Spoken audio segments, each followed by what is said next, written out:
اللہ الرحمن الرحیم۔ بزرگوں کا طریقہ۔ ہمارے بزرگ تو غصہ اور برائی کرنے والے بندے کے ساتھ بھی اچھائی کا معاملہ کیا کرتے تھے۔ یہ ہمارے بزرگوں کا طریقہ تھا۔ طیش اور اشتعال کی کیفیت میں بھی وہ غصے میں نہیں آتے تھے۔ مولانا روم رحمۃ اللہ علیہ کے سامنے کسی نے غصے میں کہا کہ تم ایک کہو گے تو 10 سنو گے۔ مولانا روم رحمۃ اللہ علیہ نے فرمایا کہ میاں تم مجھے 1000 کہہ لو، جواب میں تم ایک بھی نہیں سنو گے۔ چنانچہ سلمان فارسی رضی اللہ عنہ کو ایک تابعی نے کسی بات پر کہہ دیا کہ بڑے سخت ہیں، یہ ہیں وہ ہیں، کچھ غصے والی باتیں کر دی، تو آپ نے اس کی تنقید سن لی اور جواب میں فرمایا کہ اگر قیامت کے دن اللہ رب العزت کی مجھ پر رحمت ہو گئی تو تیری ملامت کا مجھے کوئی نقصان نہیں ہوگا۔ ربیع ابن حسیب رحمۃ اللہ علیہ کو اسی طرح کسی نے غصے والی باتیں کی تو جواب میں فرمایا کہ میں ایک گھاٹی کو عبور کر رہا ہوں، اگر میں نے اس کو عبور کر لیا تو تمہاری اس ملامت کا مجھے کوئی فرق نہیں پڑے گا۔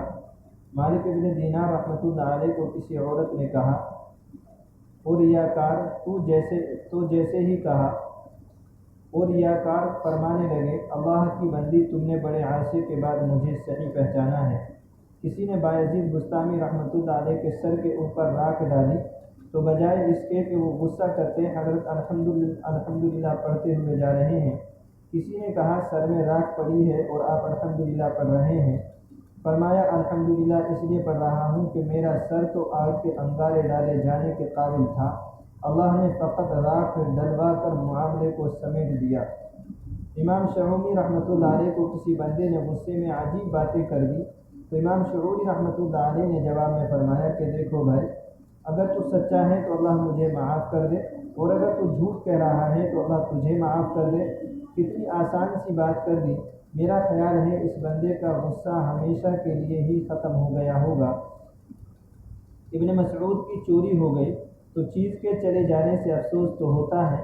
کسی نے کہا، جی آپ کی چیز چوری ہو گئی۔ فرمانے لگے کہ بھائی، اگر کسی نے ضرورت کی خاطر چوری کی تو میں نے اس کو معاف کر دیا، اور اگر اس نے معصیت کی وجہ سے چوری کی ہے تو میں اپنے اللہ سے دعا کرتا ہوں کہ اے اللہ اس چوری کو اس کا آخری گناہ بنا دے۔ اللہ اکبر! کیا مثبت سوچ ہے! اس سے پتہ چلتا ہے کہ واقعی اکابر کو اللہ رب العزت نے باطن کی کیا نعمت عطا فرمائی تھی کہ غصے کے اضطراری حالات میں بھی ان کی زبان سے خیر کی باتیں نکلتی تھی۔ نبی صلی اللہ علیہ وسلم کا عفو و درگزر۔ چنانچہ نبی صلی اللہ علیہ وسلم نے جب مکے کو فتح فرمایا اس وقت صحابہ کو بھی بہت غصہ تھا، خود نبی صلی اللہ علیہ وسلم کو بھی بہت جلال تھا، اس لیے کہ مکے والوں نے کوئی کسر نہیں چھوڑی تھی ان کو تکلیف پہنچانے اور ان کا دل دکھانے میں۔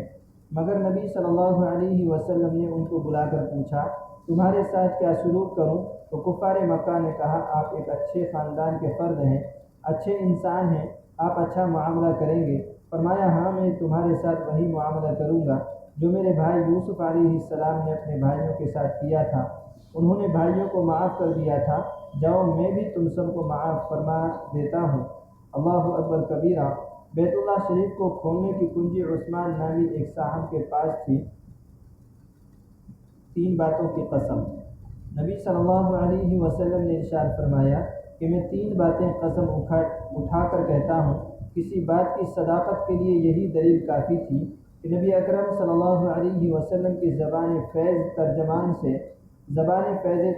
سے یہ بات نکلی ہے، لیکن اس سے بھی اوپر یہ کہ نبی صلی اللہ علیہ وسلم نے قسم اٹھائی، مطلب کہ یہ 3 باتیں 100% سچی ہیں۔ کون کون سی؟ پہلی بات یہ کہ نبی صلی اللہ علیہ وسلم نے فرمایا، جو بندہ دوسرے کی غلطی کو جلدی معاف کر دے گا اس کے بدلے اللہ تعالیٰ اس بندے کو قیامت کے دن کی عزت عطا فرمائے گا۔ اللہ اکبر! اب یہ بات نبی صلی اللہ علیہ وسلم نے قسم کھا کر کہی ہے، تو ہم اگر اپنے غصے کو قابو کر لیں تو پھر قیامت کے دن کی عزت ملے گی، کتنے نفع کا سودا ہے۔ دوسری بات، نبی صلی اللہ علیہ وسلم نے فرمایا کہ جو شخص اللہ کے راستے میں صدقہ کرتا ہے اس صدقہ کرنے سے اس کا مال کم نہیں ہوتا، اللہ ہمیشہ زیادہ فرمایا کرتا ہے، صدقے سے ہمیشہ بندے کا مال بڑھتا ہے۔ یہ نبی صلی اللہ علیہ وسلم نے قسم کھا کر فرمایا۔